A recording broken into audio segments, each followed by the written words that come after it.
Bonjour à tous, je suis Lolita, responsable produit chez Kéfir. Et je suis Audrey, chargée de projet. Notre objectif avec ce podcast est de mettre en lumière les professionnels qui nous permettent de prendre soin de nos chevaux. Que ce soit des vieux métiers ou des plus récents, nous prenons le temps avec chaque professionnel de comprendre l'intérêt de sa pratique et les bienfaits que cela apporte à nos chevaux. C'est parti, allons à la rencontre d'un pro qui va les bichonner. Bonne écoute!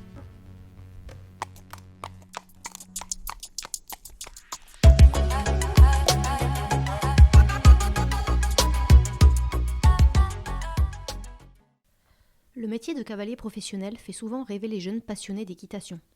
Ce mois-ci, je rencontre Julien Vincent. Il est cavalier et entraîneur en dressage. Il va nous parler de son parcours, de ses activités et du fonctionnement de son écurie.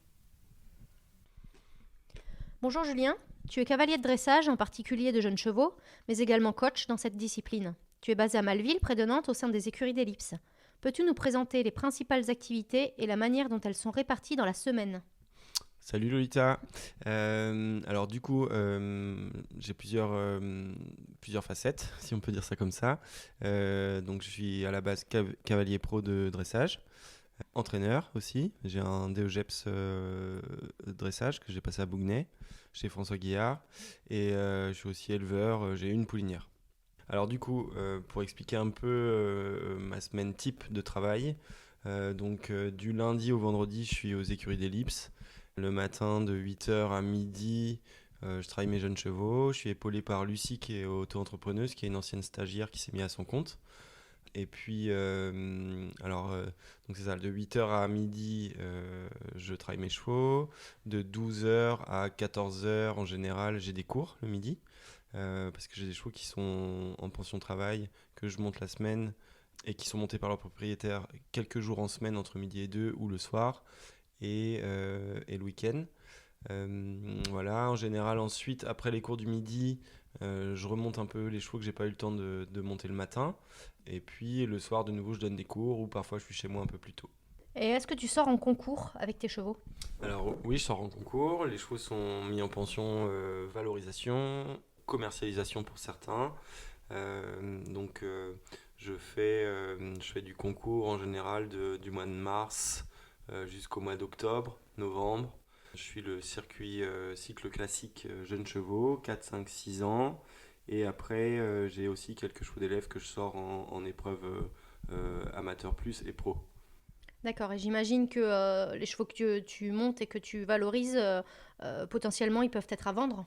Oui, exactement. Il y a certains chevaux qui sont confiés par des éleveurs qui sont des chevaux qui sont mis à la valorisation chez moi. Le concours, c'est vraiment une vitrine pour montrer les chevaux, pour que les gens ensuite viennent chez moi essayer des chevaux qui sont potentiellement à vendre. Quelle a été ta formation et tes expériences pour en arriver à créer ta propre entreprise ? Alors, j'ai commencé l'apprentissage à l'âge de 15 ans au lycée agricole de Laval. J'ai fait un CAP soigneur d'équidés que j'ai passé en 1 an. Ensuite, je suis passé directement en BEPA activité hippique, sports équestres, que j'ai obtenu au bout de 2 ans. Donc j'étais en apprentissage. Donc j'étais en CAP, c'était 3 semaines chez le patron, 1 semaine à l'école. Avec beaucoup de travail, hein. On était considérés déjà en tant qu'apprentis comme des futurs professionnels et futurs employés d'entreprise. Donc le métier du cheval, ça demande beaucoup d'investissement personnel, beaucoup d'heures. Et j'étais à peu près à 70 heures par semaine quand j'étais chez le patron. Pareil au niveau BEP, hein, j'ai été d'abord dans des écuries de saut d'obstacles parce que c'est quand même la discipline la plus reconnue en France. Et au départ, je pensais que c'était ma discipline de prédilection. Et ensuite, j'ai arrêté les chevaux pendant 1 an et demi. J'ai été un peu exploité par un de mes employeurs en apprentissage. Et j'avais été un peu dégoûté du milieu, en fait, parce que je trouve qu'il ne me formait pas bien par rapport à l'investissement que je donnais. Donc j'ai arrêté les chevaux pendant 1 an et demi. Je suis retourné chez ma mère en Normandie pour pouvoir trouver un travail qui me rémunérait mieux que ça et pouvoir passer mon permis et acheter une voiture pour devenir autonome parce que j'avais déjà 19 ans, mais avec le salaire que j'avais en apprentissage, c'était vraiment compliqué d'envisager un permis et d'acheter une voiture. Donc voilà, en 1 an et demi, j'ai fait le nécessaire et ensuite j'ai refait un BPREA. Je suis retourné au lycée agricole de Laval parce que les chevaux me manquaient trop et c'était vraiment ma passion et le métier que je voulais faire. Donc je suis retourné, j'ai fait un BPREA adulte en un an. Et suite à ça, j'ai rencontré une éleveuse hollandaise qui avait des chevaux en Mayenne à côté de Laval et qui m'a proposé d'aller 4 mois en Hollande pour me former. Donc je suis allé en Hollande pendant 4 mois où je montais des chevaux d'obstacle sur le plat et un peu à l'obstacle et des chevaux de dressage. Et en fait, quand j'ai senti les sensations sur les chevaux de dressage, je me suis dit ok, c'est ça que je veux faire quoi. Suite à ça, je suis retourné en France, en Mayenne, travailler chez elle et je suis resté 2 ans et demi chez elle. Et là, je faisais de la valo, jeunes chevaux, obstacle et dressage, 4-5 ans. On avait à peu près 90 chevaux sur place qui naissaient tous là-bas. Et du coup, il fallait les valoriser pour les vendre parce qu'on était un peu autonome financièrement. Il n'y avait pas du tout de propriétaire, il n'y avait pas d'autre entrée d'argent que la vente de ces chevaux-là. Donc ça a été une super école de formation. Je suis resté donc 2 ans et demi là-bas. Et ensuite, j'ai rencontré Jessica Michel sur un concours qui m'a dit qu'elle cherchait un cavalier parce que son cavalier précédent venait de partir. Donc j'ai fait un essai là-bas et puis j'ai été pris au Radeus en tant que cavalier jeunes chevaux. Et du coup, je continuais quand même à monter les chevaux de CSO sur le plat, tous les étalons, Conrad, etc. J'étais mi-temps pour le CSO à monter les chevaux d'obstacle sur le plat et puis l'autre moitié de journée avec Jessica pour travailler jeunes chevaux de dressage de commerce et ses chevaux elle aussi de compétition. Donc j'ai eu la chance de travailler au Radeus pendant 3 ans et suite à ça j'avais déjà idée de m'installer à mon compte sauf que j'étais pas entraîneur. J'avais eu la chance d'encadrer des gens notamment pendant les essais de chevaux au Radeus parce qu'on faisait beaucoup de commerce et c'est quelque chose que j'aimais bien faire de pouvoir créer un couple cheval-cavalier, d'aider les gens à bien fonctionner avec leurs chevaux. Et donc suite à ça, j'ai voulu passer mon DEGEPS dressage à Saumur. J'ai été pris, j'ai terminé 4e sur la sélection sur une cinquantaine de participants à l'inscription au DE. Pôle emploi m'avait dit qu'il prenait en charge la formation. J'ai trouvé un travail alimentaire pour pouvoir toucher le chômage et au moins pouvoir être rémunéré pendant cette formation-là. Donc j'ai fait 6 mois de chronopost. L'après-midi, j'avais des chevaux de confier au travail à la Valo, que je montais dans une petite écurie privée à côté de Nantes. Et finalement, Pôle emploi m'a dit que la formation n'était pas prise en charge. Donc j'avais pas les moyens financiers de me payer le DE qui coûtait déjà 7 000 € à l'époque. Il a fallu que je trouve une solution pour régulariser ma situation.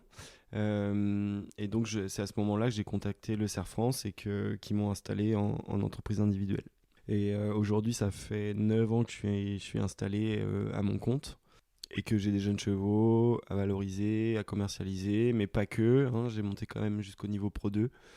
J'aimerais monter jusqu'au niveau Pro 1 sans forcément avoir des ambitions de haut niveau. Je parle d'international, mais j'aimerais bien boucler la boucle. Je pense que c'est sur la bonne voie. Donc, d'après ce que tu nous as dit lors de ta présentation, tu as finalement réussi à passer ton DE ? Alors oui, du coup, j'ai attendu de bien installer mon activité, mon entreprise. Et au bout de 3 ans, je me suis inscrit chez François Guillard à France Cheval Formation à Bougnay. Et j'ai eu mon DE en 1 an. Combien as-tu de chevaux au travail en moyenne et de couples à faire travailler ? Alors j'ai à peu près entre 8 et 10 chevaux au travail par mois. Et ensuite, alors je dirais aux écuries d'ellipse, des cavaliers réguliers, je dirais une quinzaine quand même, à caler sur la semaine. Et ensuite, je donne beaucoup de stages extérieurs. Tous les samedis, dimanches, je suis en stage dans des écuries extérieures. J'essaye d'avoir un suivi régulier avec ces écuries-là, une fois par mois, quoi. Quel est le parcours de travail et l'évolution classique d'un jeune cheval dans tes écuries ? Alors, je vais commencer par le début. Un cheval de 3 ans, alors quand il arrive du débourrage, j'essaie de vraiment bien l'acclimater aux écuries, à son nouvel environnement. Donc là, il peut travailler, par exemple, les 15 premiers jours, il peut travailler 4 à 5 fois par semaine. Mais c'est des petites séances, c'est juste pour qu'il se mette bien dans le cadre des écuries, bien dans le cadre du travail, bien dans le système de l'écurie. Ensuite, j'essaye de respacer à 3 à 4 fois par semaine. Les 3 ans sont toujours longés avant d'être montés. Faut savoir que les chevaux sortent tous 2 fois par jour aux écuries, soit ils font marcheur-travail, ou soit paddock-travail, ou paddock extérieur, ou marcheur extérieur. Donc je dirais qu'un cheval de 3 ans, il est monté 3 fois par semaine en général, plus une longe, juste un jour longe. Ensuite, un cheval de 4 ans, ça dépend un peu, ça dépend un peu des chevaux en fait, hein. Les chevaux qui ont beaucoup d'énergie vont travailler un petit peu plus. Les chevaux qui en ont moins, on va essayer de les préserver un peu plus et qui gardent leur motivation au travail. Un cheval de 4 ans, c'est 4 séances de travail par semaine, hein. C'est des séances assez courtes. Et après, et au fur et à mesure de l'âge, on augmente un peu. On essaie vraiment de bien respecter l'échelle de progression, l'intégrité physique du cheval, qu'il ait un bon moral, qu'il soit content de travailler. Et puis après, quand ils sont un peu plus âgés que ça, évidemment, il faut plus de rigueur dans le travail, euh, plus de conditions, plus de répétition des mouvements. Donc à partir de 6 ans, ils travaillent quand même un peu plus, je dirais. Ils ont 4-5 séances de travail par semaine, suivi d'une balade. Après, on fait beaucoup d'extérieur. On a la chance d'avoir de superbes extérieurs aux écuries d'Ellipse.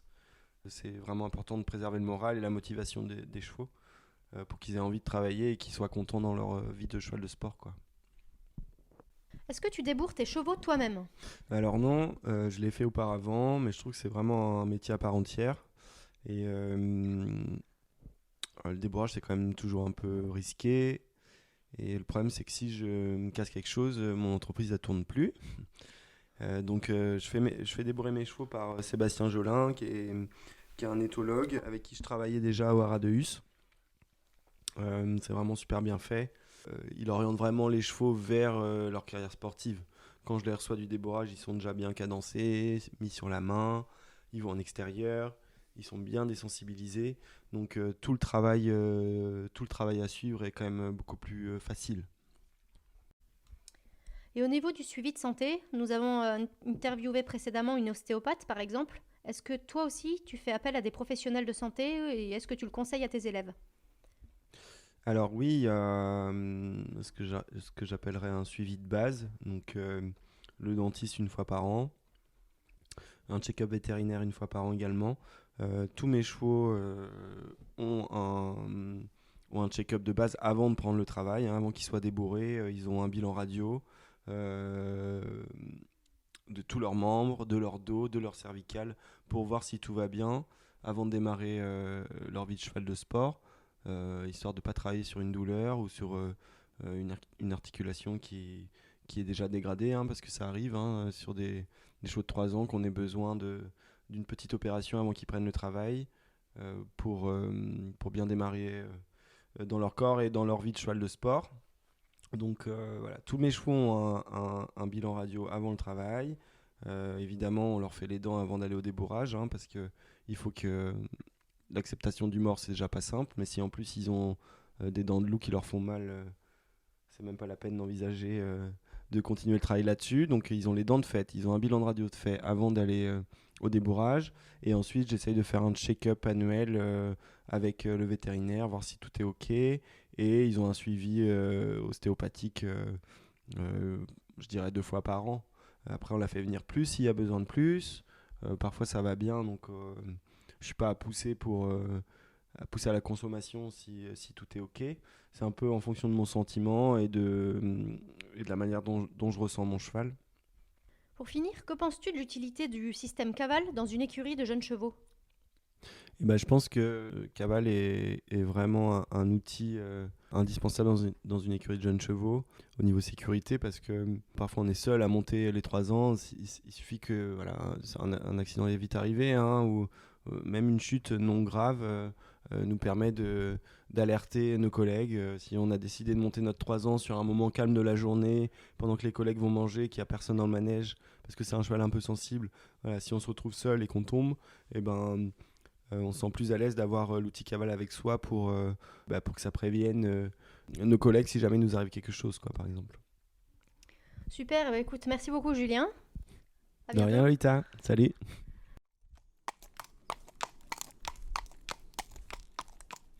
Nous espérons que cette rencontre vous a plu. N'hésitez pas à réagir et à nous poser vos questions. Nous nous ferons un plaisir d'y répondre. À bientôt pour une autre découverte autour des soins et du bien-être équin.